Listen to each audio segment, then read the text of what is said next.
ठीक बा, लेकिन जल्दी आ जाइबा ना। तू चला, हम आवत आनी। ठीक बा।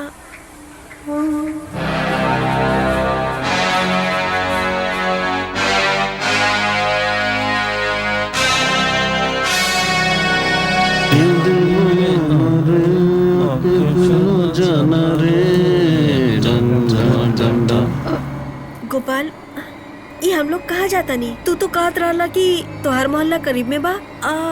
ये तो बहुत घना जंगल बा। हाँ, ये बहुत घना जंगल बा और हम ये जंगल में मंगल करे जाता नहीं।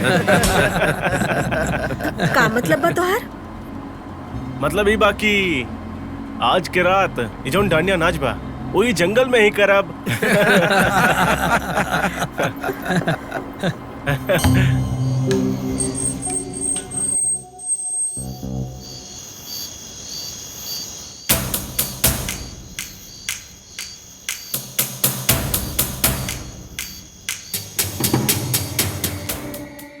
कौन सी जगह बा गोपाल?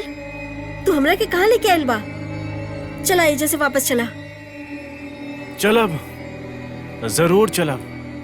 इतना जल्दी भी काबा। हे, पकड़ पकड़ पकड़। अरे हाँ हाँ चल, खड़ी करा के। देखा, हमरा के तो लोगन की नियत ठीक नहीं लागत। बताई, इतना खूबसूरत लड़की, ऊपर से सुनसान से जंगल, तो नियत तो खराब तो हो की ना? नहीं? देखा, हम ऐसन वैसन लड़की ना ना ना ना ना ना ना, हम तोहरा के ऐसन वैसन ना समझनी हा। काहे कि तोहरा से पहले यहाँ पे कई सारी लड़की आके गइल बा। पहले तो सारी लड़की डायलॉग मारे नी, बाद में हमार साथी। हाँ, तोहरा के शर्म नहीं आवत?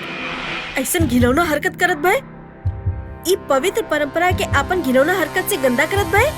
अरे लोग तो अष्टमी की रात कुंवारी कन्या के पूजेला, और तू चुप! बंद कर अपनी भाषण, वरना का लगा था तोहर पाला सिर्फ कमजोर लड़कियन से पड़ल बा। हम दिव्यानी बानी, दिव्यानी। हम कमजोर ना बानी, हम बुज़दिल ना बानी। हम अपन जान दे दे या जान ले ले। अरे तोरा पे जान देवे खातिर ही तो आइल बानी हम।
अब तो आपके सच्चाई पता चल गई बना।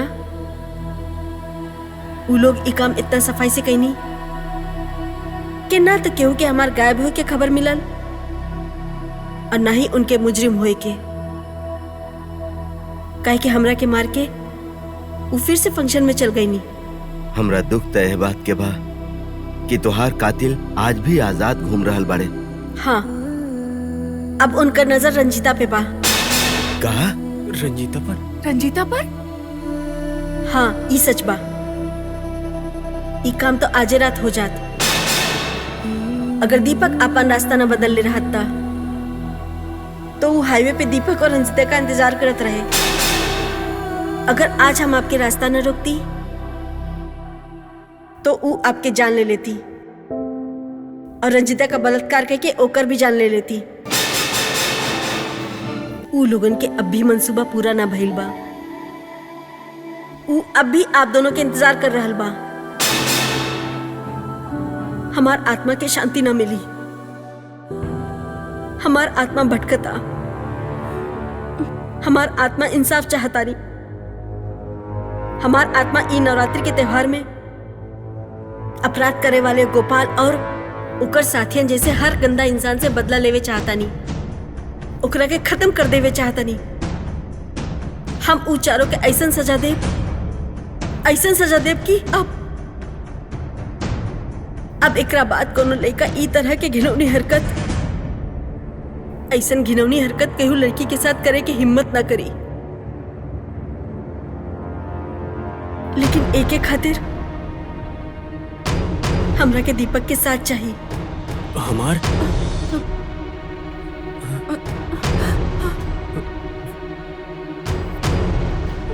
आप लोग डरी मत। काहे कि हम एगो शरीर ना, हम एगो आत्मा बानी। हम कमजोर ना, हम ताकतवर बानी। हम दीपक के जान पर कोनो आँच ना आए देव। ई एगो लड़ाई बा। ई लड़ाई हमार और उन चारन की बा जे लोग ई नवरात्रि के पवित्र समारोह की गरिमा के अपवित्र कैला। हम उ लोगन के कैसे माफ कर सकेनी। लेकिन ई अष्टमी के रात इंसाफ हुई। उ लोगन के जरूर सजा मिली, जरूर मिली। लेकिन एमे हमरा के दीपक और रंजिता के मदद के जरूरत पड़ी। दिव्यानी बहन, हम तोहरे साथ हैं और हम रंजीता से भी बात करब। बस ये समझ ली वो तोहरे साथ बा। धन्यवाद दीपक, बहुत बहुत धन्यवाद।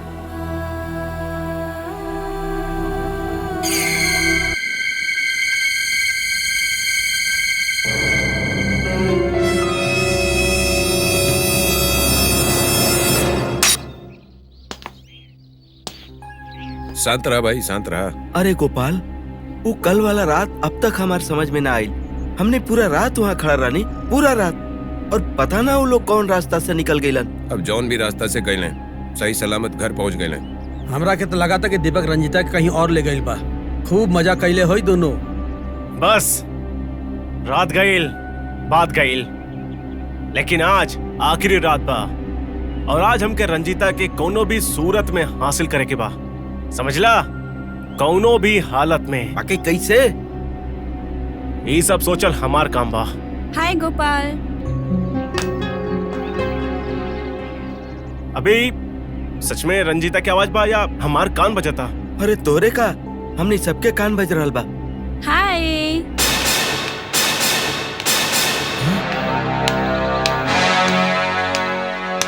हाय Gopal. Hi Ranjita, what a pleasant surprise. काहे ऐसन का हो गई? नहीं, बात तो ये बा कि डांडिया में भी बस तू दीपक के ही देखे लू। दीपक के तो हम सिर्फ देखे नहीं, लेकिन तू एगो ऐसन कलाकार हुआ जो डांस में खाली फर्स्ट प्राइज लेके जाला। लेकिन ये बार तो डोंट वरी, ए बार भी तू ही प्राइज लेके जाइबा, I am sure. Actually Ranjita, अगर ये बार तू हमारे साथ रहबू तो फिर शायद हम। ओके, श्योर श्योर, हम तुम्हारे साथ रहब। यस। अरे यार, इतना सेलिब्रेट करे वाला बात भइल। सेलिब्रेट भी कर लेवल जाई। पहले तू 1 लाख का इनाम तो लेके चला। अच्छा अब हम चलते नहीं, हमने रात को वहीं मिलल जाई। ओके बाय। ठीक बा। बाय। बाय। बाय। अरे यार गोपाल, ये तो चमत्कार हो गेल यार। चमत्कार वमत्कार कुछ नहीं, हमके पता बा ये चाहे जितना भी घूम फिर ले मगर आई हमार पास ही। और समझ ली आज की रात कत्ल की रात बा। Yes yes. हाँ हाँ सही गल है। लक लक के बाद बा। सही बा।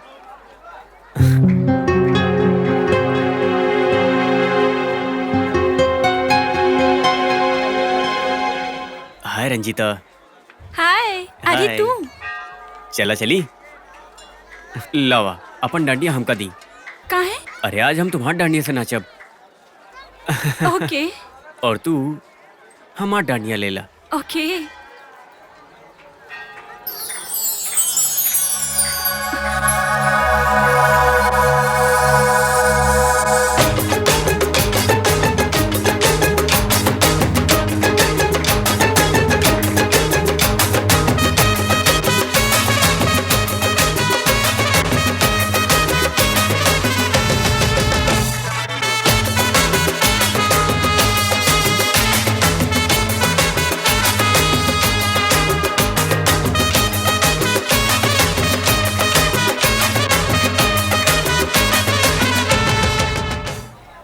हमनी के पहला राउंड के विजेता बाड़े गोपाल भट्ट।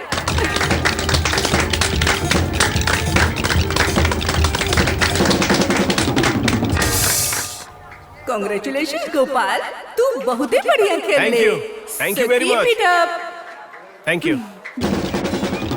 अरे छा गए तू। छा आइल ना मजा। आइल के ना मजा। काने रानी हम। बधाई हो गोपाल। Thank you Ranjita.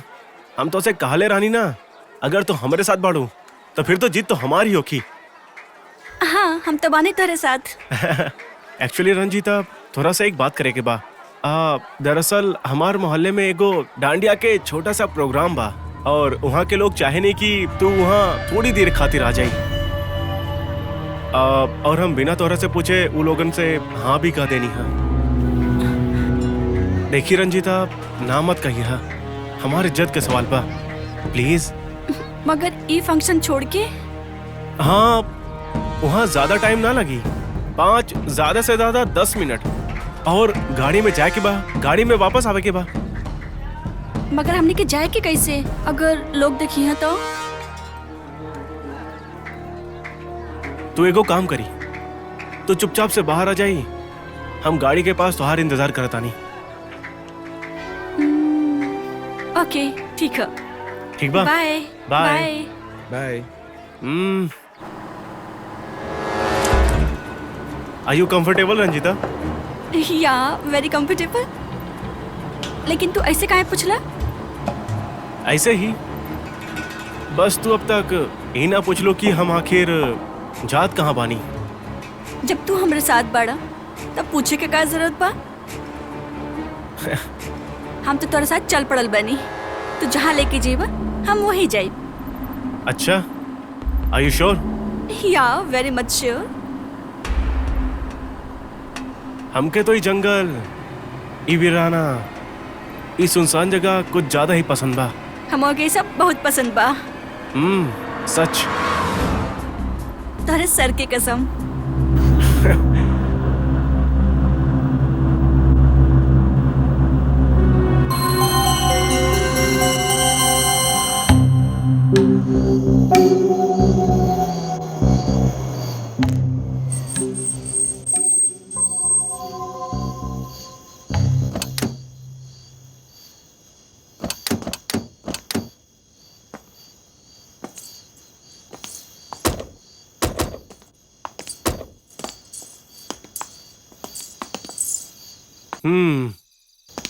तो रंजीता हम्म। कैसन लग रहा बा तो कई जगह? वाह का जगह ही बा। फिर तो आज मजा आ जाई। आज हम इहे पे नाचब। हम नाचब मगर मगर का? डांस करे खातिर त म्यूजिक की जरूरत होखे लेना। There you R. म्यूजिक तो बहुत जरूरी बा। नितिन अंदर डांडिया के एगो कैसेट बा, जाके बजा के आई। ओके, अब ये बजाओ तानी।